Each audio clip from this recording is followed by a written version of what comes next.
and it's just like some sort of Tic Tac commercial going on there. Speaking of eyebrows, yeah. No! Yeah. Yeah, play that back. I guess the first one I want to ask is, what's your process for like a song? Oh, you know this, Jamie. I know. We work all the time. But these guys don't know. They don't know that you're like, oh, what do you think about this? And I'm like, yeah, that's cool. And then you're like, yeah, sweet. Oh, and yeah, then- Constantly trying to get Jamie's attention. Like, do you like it? Do you like it? It's like a father that doesn't love you. Like, please, Dad, do you like this? Yeah, it's cool. I'm just so emotionalist, like all the time. I'm just like, yeah, that's cool. Yeah, oh yeah, you're that's so that's lax. that's a cool idea as well. Yeah. Every now and then, out of nowhere, I'll be like, yeah, that's fucking Yeah. bad. Like my telly's more like if you're moving your shoulders, I'm like, oh, he's into this. If I'm doing these ones, just No, he does a stank face. You go like. Yeah. Otherwise, yeah, he does a stank face. That's how you know that he like really Yeah. likes it. Yeah. All right, Oh, so that's good to that's know. the tip. That's good Okay, to know. stank face. Stank face. Sorry, no, I you was locked on. Like, when you play guitar, yeah, do you always, play, do you go constantly. guitar face? Yeah, he does. You Yeah. have to. You have to. Because they're saying like singing as well. Like you get the note, you're like, like have you ever watched Eurovision? So Eurovision's the best. Next time you watch Eurovision, watch their eyebrows. That is the most entertaining part of Eurovision because they're like whenever they hit notes, and it's just like some sort of Tic Tac commercial going on there.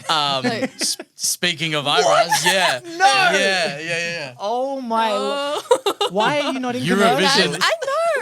Eurovision Get is Cadbury unnecessary. on me, honestly. Sponsor Okay. me, Cadbury. There I'm needs to be a watching this. revamp. And Australian government hit her up for being on Eurovision because clearly she has the brows. Yeah, that's it. That's incredible. That's how it is. I used to have like Can you just do that again? Sorry, can you please do? wow. Wow. Oh, wow. Can you do like the Mexican wave thing? What? Yes. Oh my god, guys! No. If you're listening to the audio What? version, watch the YouTube version right now. When I was like younger, you know the Cadbury ad? Yeah. It's like, don't, Yes. and I like really wanted to do it and I couldn't do it. So I would just practice it like all the time. Like I would just do it and then all of a sudden I could just do it. I think I just like trained my muscles to like, no, honestly, I couldn't do it. And then I could just go like, and the next thing I was like, whoa, I can actually do it. Because It's I can just crazy. do this eye, like I do that. Yeah, you Yeah, do the one. like the rock. Yeah, like the, yeah. But like I try and do this one, I just look like I'm having a seizure. Like, I literally can't lift it. Just looking. What are you thinking about? I'm not thinking. I'm thinking about the left, but it ain't working. I'm trying to move my eyebrow. Yeah, like you try and lift the left, and the right one just gets higher and higher and higher. Like all of a sudden, my eyebrow's behind my head. Wrong side. So yeah, I mean, apart from me making stank face, like so when I guess when we're in the studio, or when you're in the studio with any producer, because I'm not the only person in the world. You are to me, Jamie. Why does everyone flirt with you on this show? It's like always, it's the beard. It's true, actually. Yeah, how do Shade. you, say, you know, where we go through references all the time. That's a big starting point for us. We have a Spotify playlist that we just, mostly you, add to and like update all the time to see what you're listening to and what you sort of like and your sort of vibe. Now, from there, say we start coming up with some chords and then a little bit of beat.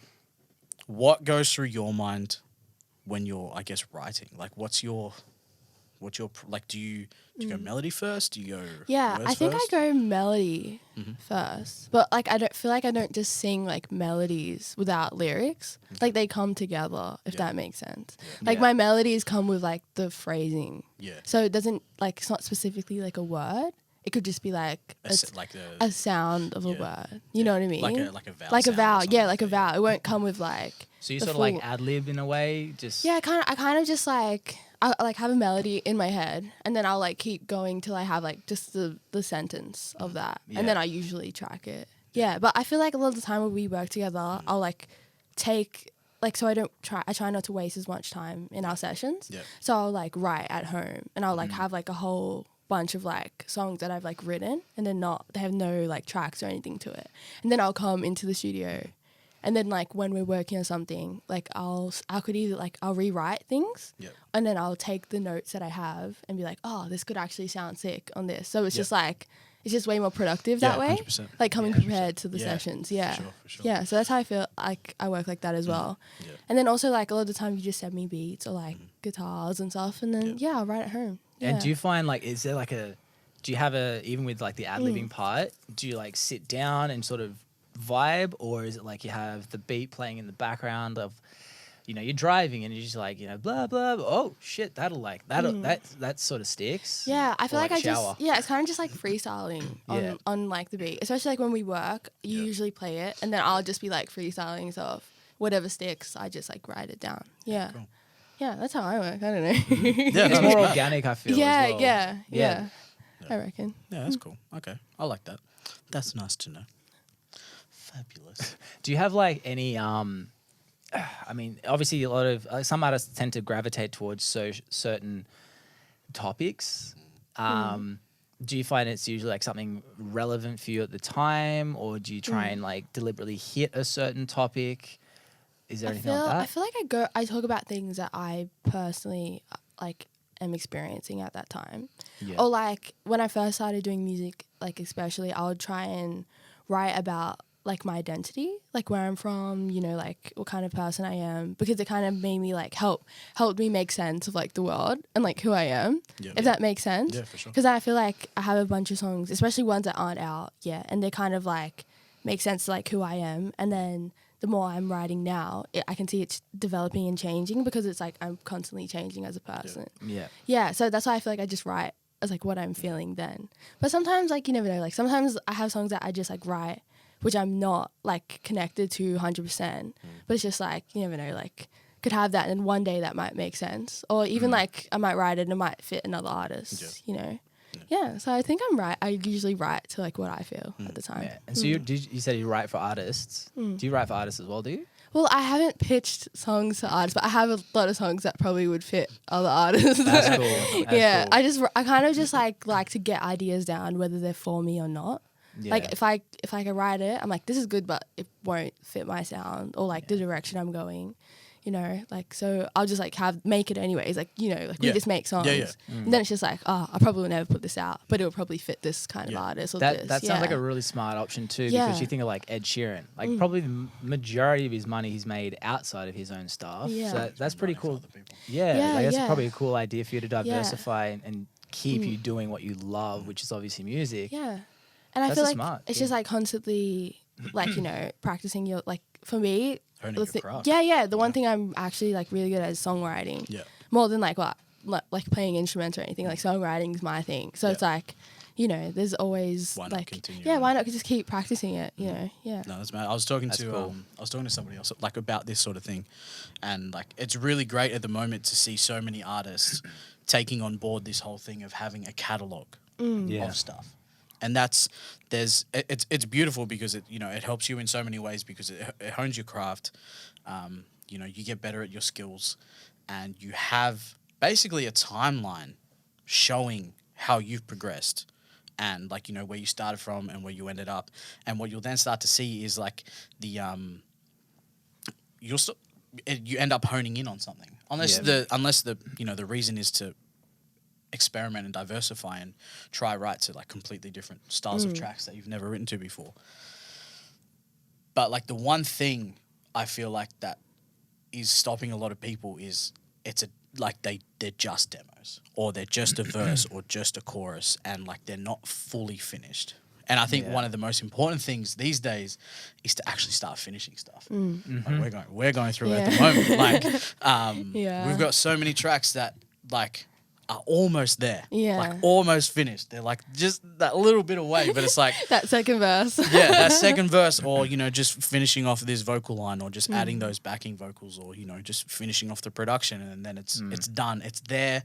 All it needs to be done is sent to mix and master. Well, that'll start tweaking you. Like that action will tweak your behavioral habit too. Yeah, exactly. Because, you know, like there's one people, like if you get caught in that habit of doing something 80%, mentally, it is very hard to actually complete something. Whereas if you have all those mini wins where it's like, I complete a song, even if you're not 100% happy with it, you get used to completing a song. Finish it. Yeah. And then all of a sudden, like with their catalog, bam, like holy shit, I got like Yeah. 100 songs in there. What? Yeah, and it's not 100 ideas or it's 100 demos. It's like you've got 100 songs. Yeah. Whether it's for you, whether you end up using them, whether they're for somebody else, or that's it's just like a way stronger batch as well than Oh, having yeah. like 100 of like half finished songs. Yeah. Well, I mean, yeah, and obviously there's those songs that it'll be like you hear when you hear the song, you hear your writing or you hear something that you've done. You're like, this would be perfect if I had somebody else do something on this song. Like if there was a feature artist. A batch is really good to like be able to have it and then look like from a distance and be like, oh yeah, this is what this song would like be really good to come out now, and then this song is good to save later.